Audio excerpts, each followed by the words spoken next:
Welcome, friend. I'm Jack, host of the channel, and today we're diving into another episode. Pour yourself a drink and get comfortable, because I've got a powerful story coming your way. If something hits deep, drop your thoughts in the comments. Let's get into it. I have been married for 23 years to what I have always considered my ideal partner. She is incredibly beautiful, smart, and outgoing, with a kind heart. I am 57 and she is 55. Although our personalities differ, they complement each other. I am more introverted, rational, and somewhat intellectual, while she is extroverted, intuitive, and empathetic. We share many interests and love doing the same things. We have traveled extensively and have 3 children, 2 girls and 1 unexpected but cherished boy who is now 15. Our oldest is 20, a sophomore in college, about 150 miles from home. We have been fortunate and enjoy the perk of going on extended vacations as a family every 5 months or so, often exploring new places, especially islands and beachfront destinations. We are all in good shape, and our children bring us a lot of joy. Sometimes we even invite family and friends, covering their flight and accommodation costs. Life has been great. I was married before for 4 years, but it was not a good match. I was young, immature, and emotionally dependent back then. Looking back, I suspect my ex-wife might have had a personality disorder, and our later years together were a nightmare. She asked for a divorce for reasons I could not understand at the time. Now, I realize she had an emotional or physical affair. I was clueless then, reacted poorly, and was devastated initially, but eventually I reached a breaking point and just wanted the pain to stop. The divorce was quick, but bitter due to financial disputes.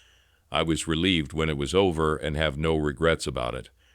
Career-wise, I had a successful run, holding senior positions for a global company at a young age.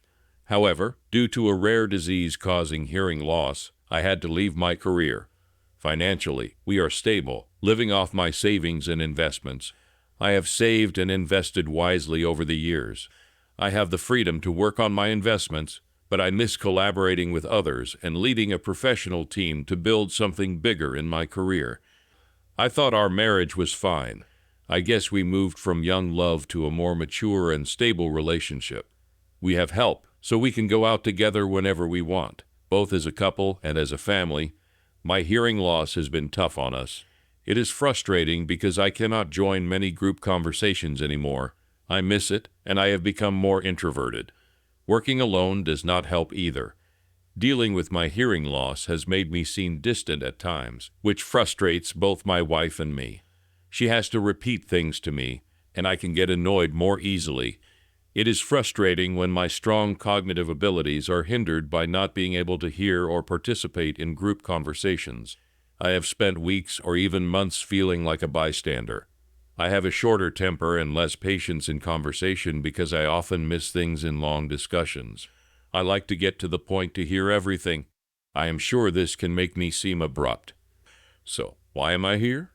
I started suspecting something about 3 months ago, and it has been bothering me since then. I was hasty and anxious, so I did not wait for more evidence before confronting my wife. This suspicion has grown like a virus, going from a quiet doubt to a loud question. Is my wife gaslighting me about her affair? I have this persistent feeling that my wife is attracted to my son's 21-year-old best friend. It all started around 3 months before August 2019. We were preparing for a vacation with our 3 children, and my son was back home from school. It was a trip we had planned a few months earlier. Usually, my wife takes charge of planning our vacation destinations because she loves traveling, and I enjoy seeing her excitement build up in the weeks leading to our trips. We have always had an active social life, mainly with a specific group of friends, most of whom we both know, and nearly all of them are married. My wife often goes out for dinner with her married friends once or twice a week, either at a restaurant or someone's house. She tends to fill her schedule to the brim and has difficulty turning down invitations. Typically, we coordinate our plans with family and friends early on, so it struck me as odd when I overheard my wife on the phone in the kitchen, not coordinating schedules but actively convincing someone to join us on a trip. I could not hear very well, but it sounded like she was saying things like, It will be so much fun, just like last time. We can go on a boat ride, walk on the beach, snorkel, and more." It was almost like she was trying to persuade a child with candy. When she realized I was behind her, she got startled, almost dropping the phone. She clutched her chest as if I had given her a heart attack, and then quickly pretended like nothing had happened. I gave her a puzzled look, wondering what had just occurred. She walked into the pantry, then returned to the kitchen, seemingly to compose herself. She asked me what I wanted for dinner, a question she had already asked a few hours earlier, which struck me as odd. I repeated my dinner choice, then left the kitchen to join my kids in the living room, where we were watching television. A few minutes later, I was sitting at the dining table with my wife and kids, having dinner and discussing school, friends, and other topics. That is when my wife mentioned that my son's friend, let us call him Luke, had texted her, expressing interest in joining us on our upcoming vacation. This immediately caught my son's attention, and he clarified that he had not told Luke about our vacation because he intended to invite his girlfriend. However, my son mentioned that Luke had also texted him a few minutes ago, expressing his desire to join us on the trip. My son wanted to check with us before responding to his friend, but appreciated my wife bringing it up earlier. My son had informed us that he planned to bring his girlfriend on the trip, so it seemed a bit odd to invite his friend since he would likely be spending most of his time with his new girlfriend. Additionally, I had a suspicion that my wife was not being truthful about the text message because I now believe that Luke might have been the person she was speaking with on the phone, trying to persuade him to join our vacation. Yet, she was acting as if Luke had initiated the idea. Luke is a good kid, and he became best friends with my son when they were both 14 years old after meeting at a summer camp. Both of his parents are hardworking individuals who live in a middle-class neighborhood in the inner city and work in delivery service jobs. Although my son and Luke attend different schools, Luke's parents invested a lot of money to enroll him in various after-school programs that my son was part of. They also played basketball together, and Luke frequently visited our home to play video games with my son. I had met his mom a couple of times when she dropped him off at our house or picked him up from practice. My wife often volunteered to give him rides and had a fondness for him. This did not strike me as unusual because Luke was a well-behaved and intelligent young man with a promising future. He graduated from high school before my son and attended a different college, so we had not seen him much since then. Given all this background information, I initially thought my wife might have lied to bring Luke closer to us again, as she has a tendency to get involved in helping underprivileged kids, mentoring minorities, participating in progressive activities, and volunteering. I believe this was another one of her efforts. Additionally, I liked Luke because he was remarkably mature for his age and could engage in adult conversations even better than my son. He was good company, so with all these factors in mind, I dismissed my suspicions. 3 days before our vacation, my wife and our 18-year-old daughter went shopping to get some items for the trip. It was a lengthy shopping trip, and they bought things not only for my son, but also some gifts for Luke. Even if I had known about this beforehand, I would not have found it too unusual because she had a history of buying presents for him when he was younger. The next day, my son's girlfriend arrived in the morning, and later in the evening, Luke also joined us. That evening was a lot of fun. We all went out to eat, with my wife sitting close to me and Luke sitting next to my daughter. However, I could not help but notice that my wife kept glancing at Luke throughout our time at the restaurant. Even when I was talking to her, she seemed to be in an exceptionally good mood, which puzzled me at the time. I went along with it because seeing everyone happy made me happy. When we got back home that night, I went to bed, and my wife stayed up late with the kids. I am not entirely sure, but I think she eventually came to bed around 3 a.m. The next day, as we were getting ready for our trip, I was going through my checklist to ensure I did not forget anything. I realized that my credit card was missing after we had packed our bags for the trip. I searched everywhere, but could not find it. While I was looking through my wife's luggage, because she had used it last, I noticed she had bought one of those revealing, open-back, bow, crotchless bikinis.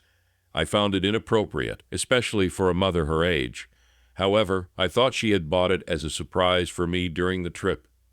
The following day, we all took a business class flight to our vacation destination, which was in the southwest region of Barbados, specifically Carlisle Bay. It was a spectacular and luxurious Caribbean beach and spa resort situated on the southern shore of the island of Antigua. With its stunning white sand beach and tranquil turquoise waters, it truly felt like paradise and was one of the most beautiful resorts in Antigua. On the first day of our vacation, I spent most of my time relaxing on the beach, reading investment articles in the Wall Street Journal. Meanwhile, my family went scuba diving.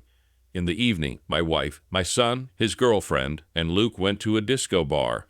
I opted to go to a restaurant with my daughter. When my wife and the others returned home about 3 hours after my daughter and me, I noticed my wife was a bit tipsy. She woke me up for intimacy, and it was one of the best experiences we had had in months. I assumed something had really turned her on during her night out. The following day, I spent most of my time on the beach with my wife. In the evening, she told me she was going to a restaurant with my daughter, son, his girlfriend, and Luke. However, around 10 p.m., when my son returned with his girlfriend and his sister, my wife and Luke were nowhere to be found. I asked them where my wife was, and they said she went out with Luke on a local wildlife tour. That same night, around 1 a.m., I woke up, and my wife was not beside me. I wanted to enjoy the ocean breeze and wait for her return. As soon as I opened the door leading to the living room, I noticed some quick movement around the couch. The television was on, and I saw my wife pretending to be lying down on one of the couches, while Luke was on the adjacent one. My wife was wearing a revealing wrap, not a cover-up skirt, and underneath it, I remembered the color of the open back, bow, crotchless bikini I saw in her luggage. They were both sitting separately but looking awkwardly at the television. Even though the windows were open, the room felt heavy, and I could smell the unmistakable scent of intimacy. My hearing may be deteriorating, but my other senses were highly sensitive at that moment. I suspected Luke had been close with my wife. If I had opened the door more slowly, I believe I would have caught them in the act. I did not know how to react at that moment. I glanced at both of them for a second, and it was an incredibly awkward situation. They clearly separated as soon as they heard the door open. Luke was only wearing shorts, no shirt, which was not too unusual given our suite's proximity to the ocean, but I could clearly see he was trying to hide his arousal.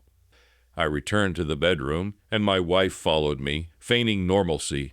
I could sense that there had been closeness, and it seemed like she was trying to convince me that everything was ordinary, like they had simply been watching television. That night, I did not bring up anything because I was left without words. I felt an overwhelming sense of self-pity, depression, and loneliness. The combination of my hearing loss and the betrayal made me feel like I was slowly vanishing, as if my wife and family were beginning to overlook me.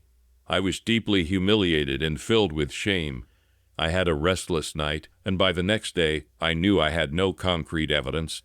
Still, everything from the moment I overheard her on the phone persuading Luke to join us on vacation to the almost incriminating situation I nearly walked in on seemed to align. At that point, I strongly suspected my wife was engaged in a physical relationship with my son's friend. I lacked clear evidence, only having circumstantial clues, but it bothered me so much that I felt compelled to confront my wife. That morning, I called her into the room and admitted that I had caught her being close with Luke.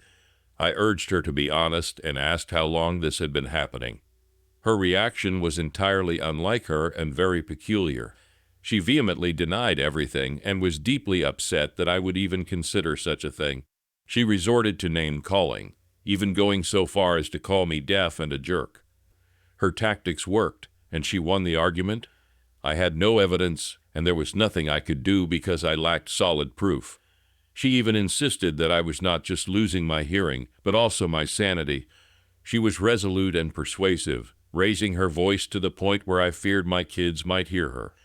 The thought of my kids discovering my unfounded jealousy toward the young man they had known for over 7 years, thinking he was being close with their mom, would be a disastrous and embarrassing situation.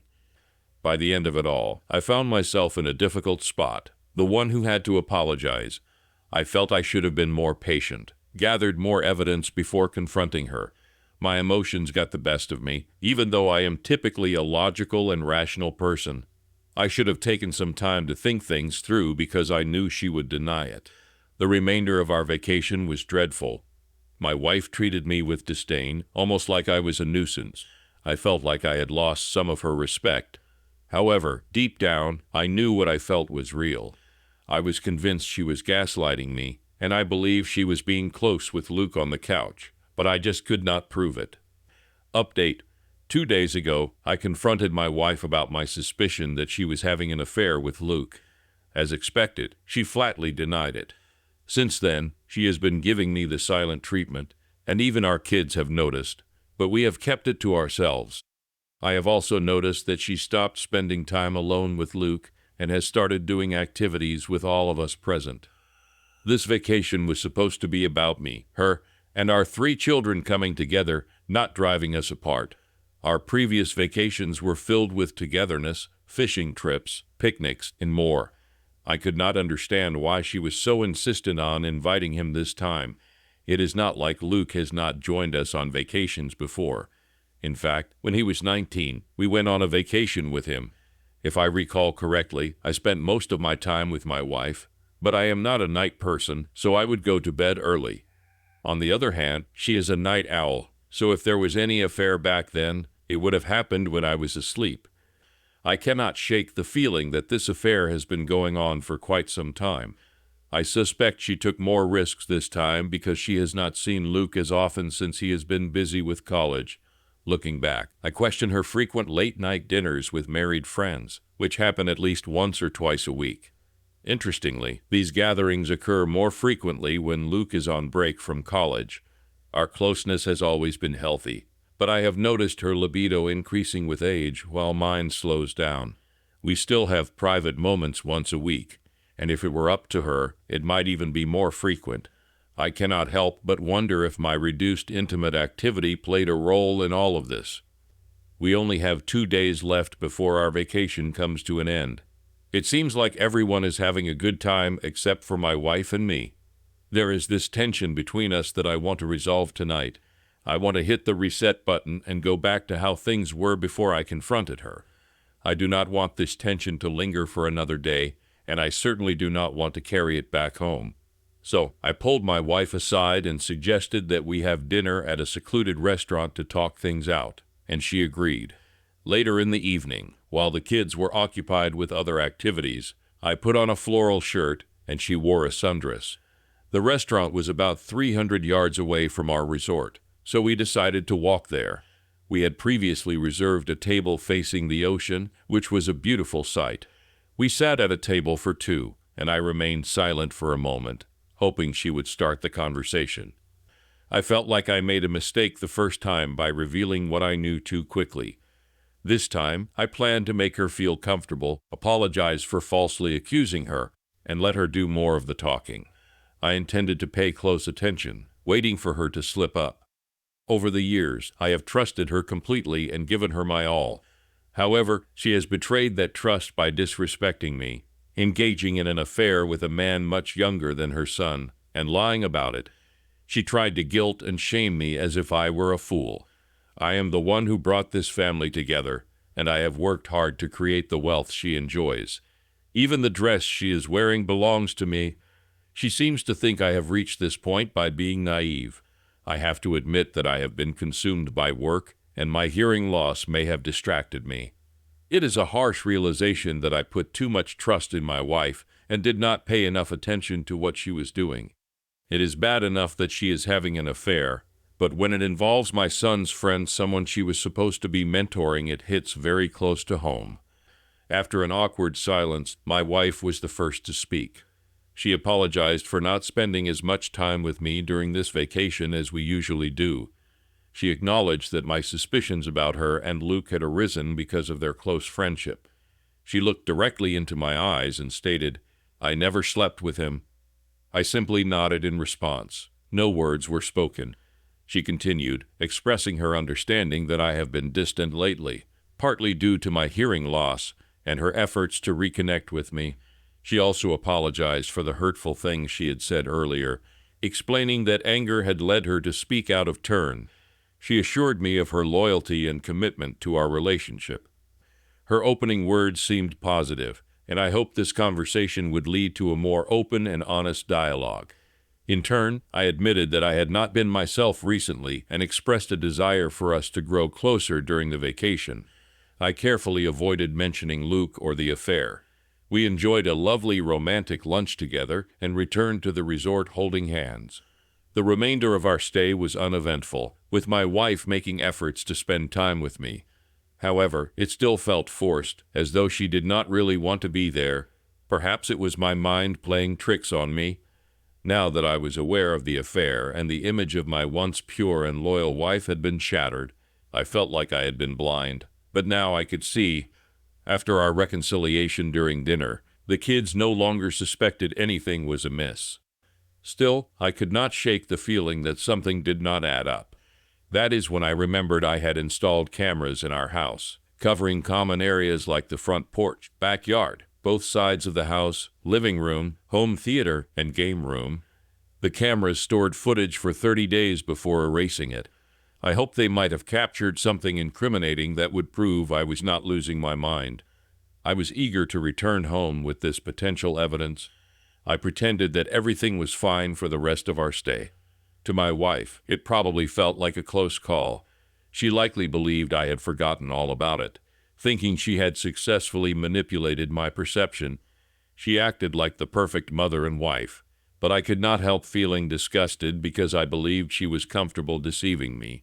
It gave me the impression that she may have engaged in such behavior throughout our relationship.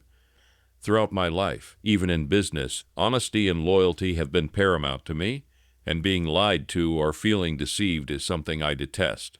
Upon returning from our trip, I was filled with excitement. I did not want to get my hopes up about finding anything on the cameras because my wife was well aware of their presence. She had actually encouraged me to install them after seeing them at her friend's house. I did not think she would be careless enough to engage in any suspicious activity within the camera's view. However, I held on to the possibility that she might have slipped up this time. Paranoia consumed me because she knew I was on to her. I worried she might rush home to erase the recordings before I had a chance to review them. My wife is not particularly tech-savvy, so wiping the memory was beyond her capabilities. Still, she might attempt something to compromise the camera's storage and make it impossible for me to retrieve any information. After we disembarked from the plane, I informed my wife that I was not feeling well. I acted convincingly sick and asked her to pick up a prescription for me. She usually handles my prescriptions, and even though I was certain I did not need a refill, I claimed to have forgotten the medication at the resort. I told her that I and the kids would take a different taxi home to let me rest. Luke took a separate taxi to his parents' house. As soon as I arrived home, I downloaded the footage from 2 days before our vacation onto a portable hard drive. These were the days when Luke had visited our home. It took some time to complete the download, but it finished before my wife returned. I closely observed her to see if she checked the camera's storage or did anything to tamper with it. But she acted as though the cameras did not exist in her world. It took us until midnight to finish unpacking. All I could think about was getting everyone to bed so I could examine the footage. When everyone finally went to sleep, I connected the hard drive to my laptop and began the daunting task of reviewing the recordings. I fast-forwarded to the specific timeline of Luke's visit. On the night he arrived, he stayed in the guest bedroom, accessible through a hallway from the game room. As I fast-forwarded through the footage, I spotted my wife on the game room camera. I hit play at normal speed, and the timestamp read 10:53 p.m. My wife met Luke in the hallway, visible to the game room camera. He pulled her in for a kiss, and they passionately made out for a brief moment. Playfully, she pushed him away and turned to leave the game room. As she did, he playfully slapped her on the bum, and she giggled her way out towards the main area. Even to a blind man, it was glaringly obvious they were having an affair. That was all the proof I needed. My heart raced so fast I thought I might have a heart attack. I was not angry, but I felt relieved that I finally had the evidence to confront my unfaithful wife. Just as I was about to close my laptop, She appeared on the footage again around 1:15 and she went directly to the guest hallway, presumably heading to the guest bedroom where Luke was staying. She did not emerge until 2:47 am. Since my son's girlfriend was staying in the guest room, Luke was the only person there. It was clear she had joined him in the guest bedroom for a private encounter. Afterward, she walked off towards the main area and then to our matrimonial bed, where I was sleeping. Armed with the evidence I needed, I did not wake her up. The next morning, I contacted my lawyer, who referred me to a divorce attorney. I scheduled a meeting on the same day, and after the discussion, I had a better understanding of the significant financial impact this divorce would have on me.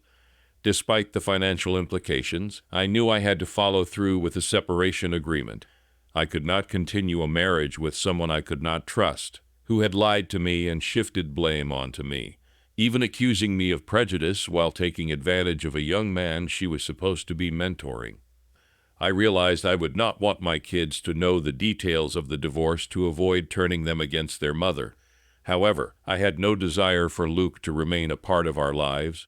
Although I recognized the circumstances and that he might not have initiated the affair, I did not want a constant reminder of my wife's infidelity. Whether I would ever reveal this to my son and daughters, or if I wanted them to know, remained uncertain. Nonetheless, I intended to use it as a negotiating point in dealing with my wife. That evening, with my kids out of the house, I edited the video to include only the part where my wife and Luke were making out and her visit to the guest bedroom from 1:15 am to 2:47 am. I called her into the room and played it on my laptop.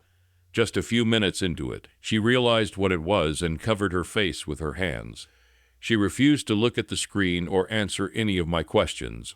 I wanted to know details about their relationship, like when it began, but she would not provide any answers.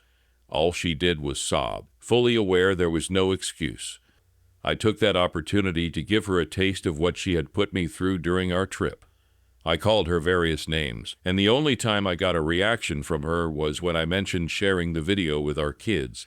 She immediately stopped sobbing, looked at me, and began begging on her knees. She promised to do anything I asked to prevent me from revealing it to our children. I laid out my terms. She would accept any alimony I decided to pay, and we would proceed with an amicable divorce based on my conditions. In return, I agreed to go along with the story that our divorce was due to irreconcilable differences. The following day, we gathered our children and broke the news about our divorce. My wife and our 3 kids were present. The kids had numerous questions and made every effort to encourage us to reconcile.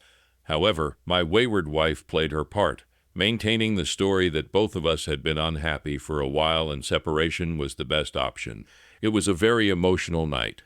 My wife tried her best to suppress her emotions so the kids would think she initiated the divorce, but it was clear that I was the one filing for it, no matter how hard we tried to hide it. She could not hold back her feelings, making it a profoundly sad day for our family. I tried to keep myself composed, but found myself shedding tears when I was alone in the bedroom. Well, that is the way it is. Another failed marriage for the same reason.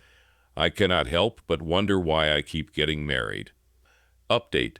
So, after we told our children about our separation, my kids understandably struggled with the news. My youngest, who is now 16, took it the hardest. She could not understand why we could not reconcile. The following day, my oldest daughter came to talk to me in the room that my wife and I used to share. My wife now sleeps in the guest room. My daughter told me that she had tried to reach her mother, knocking on her door, but she had not been getting any response. She was confused about when and how things had gone wrong because just a few days ago, we all seemed happy during the vacation trip. She sat next to me on the bed, trying to get me to reveal the reason for the divorce. Her continuous crying almost led me to slip up as she put a lot of pressure on me. She mentioned that we had shut them out of our lives, and that bothered me because I did not think we had. But I reassured her that her mother would let her know when things had calmed down. I explained that because I had dismissed her concerns, thinking it was just a passing phase. I even knew she had some toys, but I had not cared much since I was getting intimacy when I wanted it. I recognized that my mindset was somewhat selfish, and I should have paid more attention to her desires. I felt that she might be dealing with some form of illness and had been struggling with it.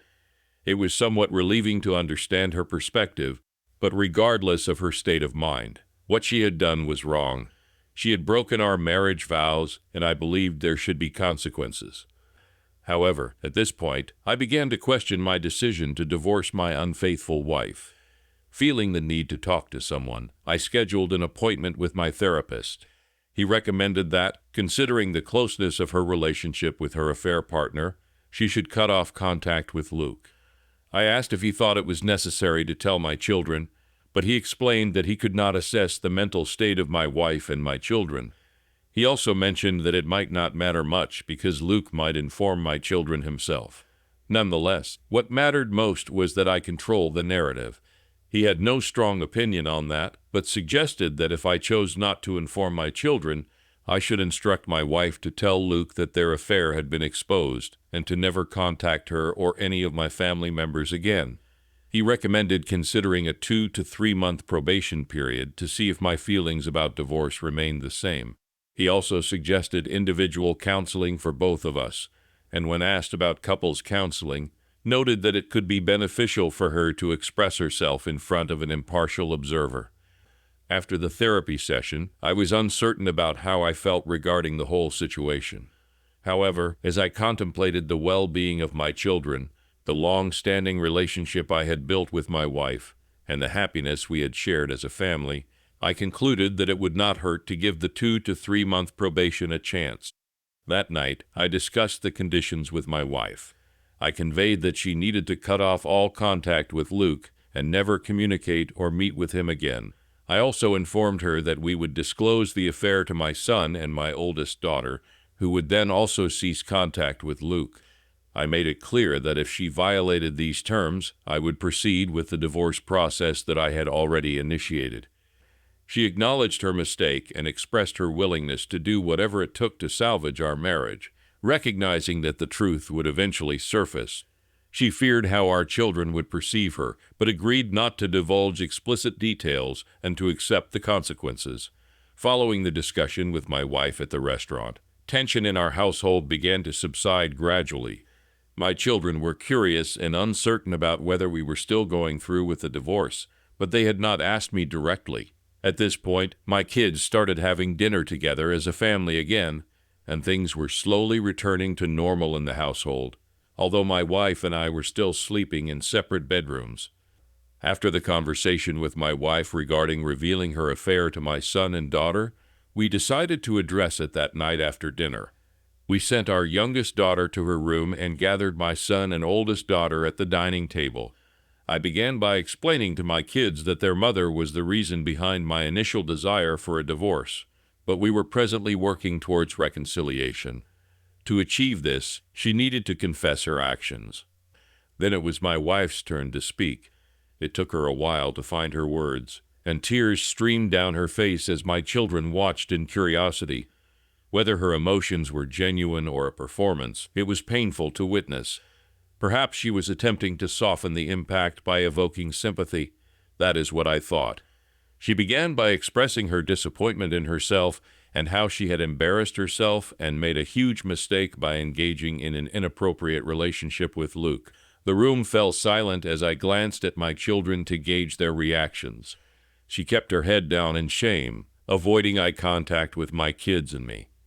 As soon as she admitted this, my daughter's jaw dropped, and my son erupted in a fit of angry expletives. He abruptly stood up and stormed off to his bedroom, slamming the door behind him. Now I sat across the dining table, my daughter positioned 2 chairs away to my right, and my wife sat on the opposite side. My daughter wore a shocked expression for at least a minute before she loudly whispered, "I knew it. I knew it." I remained in my seat, observing the unfolding drama, my emotions mixed and uncertain about how to interpret the situation. My daughter approached me, offering a hug, and even though I did not respond, she clung to me tightly. Meanwhile, my wife was openly sobbing, and I suspected my daughter was shedding tears as well. Witnessing my wife's profound anguish, I felt genuine concern for her. I had never seen her so distraught. Eventually, my wife got up and left the room, retreating to the guest room and shutting the door behind her. My daughter asked if I was okay, and I assured her that I was. I explained that I had had sufficient time to process the information, and while I had not forgiven her mother, I did understand why it had happened. I also conveyed that I did not want to keep them in the dark any longer, which was why I had pushed her to reveal the truth.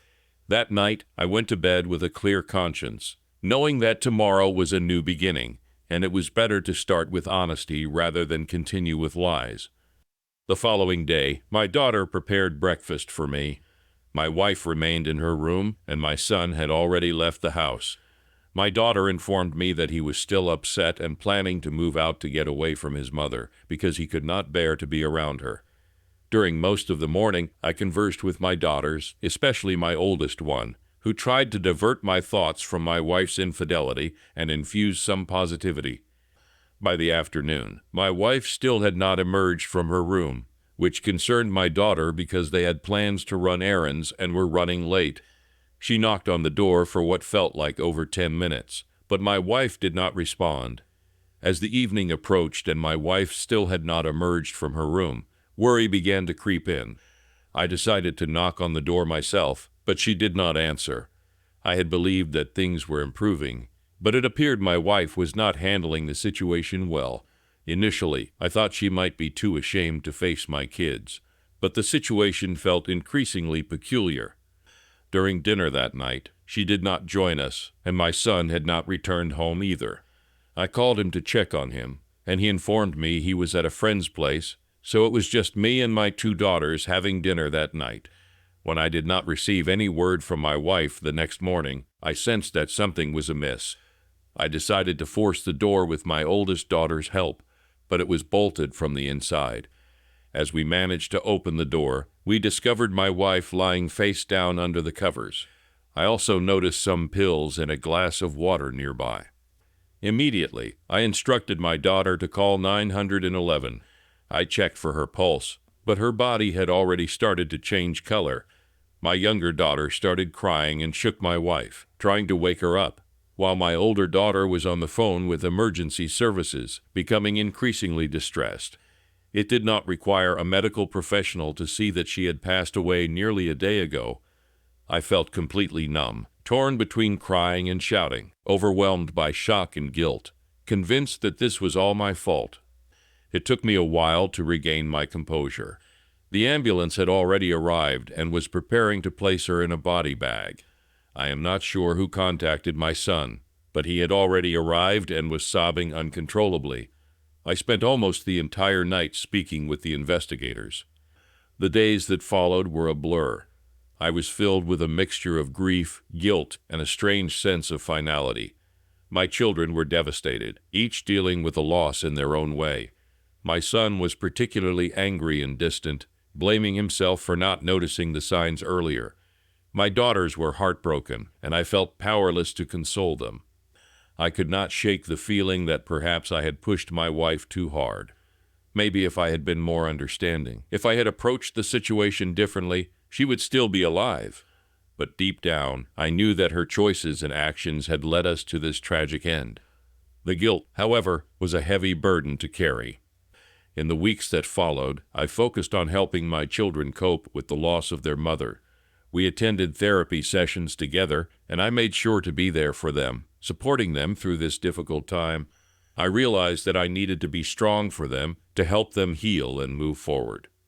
As for me, I knew that I had to find a way to make peace with what had happened.